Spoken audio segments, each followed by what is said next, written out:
लोकं बोलतात ह्याच्या त्याच्या कमेंटमध्ये, की "भावा, बरं झालं तो ग्रुप सोडला. माझी आई बोलत होती, तो ग्रुप सोडायलाच पाहिजे होता." बरंच काय-काय बोलतात रे. एवढं वाईट वाटतं ना, की आपण बनवलेली ही फॅमिली, आपण बनवलेली ही दोस्ती, ज्याची लोकं खूप एक्झाम्पल देतात. तिला असं तुटताना पाहून वाईट वाटतं रे. मला फरक नाही पडत मी जे काहीच कोणाबद्दल बोललो नाही ना, मी बोलल्याने ते जास्त अजून हे होतं. पण नाही रे बाबा, स्वप्न सगळी ठरवलेली पूर्ण नाही होत ते खरं आहे. आपण जे सगळं मला राणे बोलला होता, की "तुझ्या मनाप्रमाणे नाही देव म्हणजे सगळ्या गोष्टी चालत. तुला सगळे एकत्र पाहिजेत, पण प्रत्येकाची मनं वेगळी आहेत.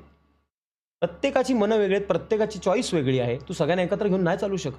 आता त्याला आम्ही नाही आवडत, आम्हाला जर तो नाही आवडत, आम्हाला दोघांना हा नाही आवडत, तुला हा नाही आवडत. जसं कोणाला कोण आवडत नाही, कम्फर्टमध्ये नाही आहेत, तर कसा ग्रुप बनणार?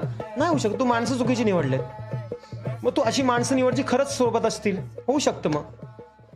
पण मी नाही. तेव्हा मी बोलायचो, "नाही, नाही. सो हा माझा मित्र टॉपिक असा आता नाही. मी त्याला NKOV बदललाय. कोर तो टू सगळ्यांसोबत बनली राहणार. थी तुम्ही पण हिची नीट वागा सॉर्ट त्याच्याशी. राजू तो NKOD तुमच्याशी नीट येईल. वागेल. सगळ्यांनी एकत्र. पण नाही झालं."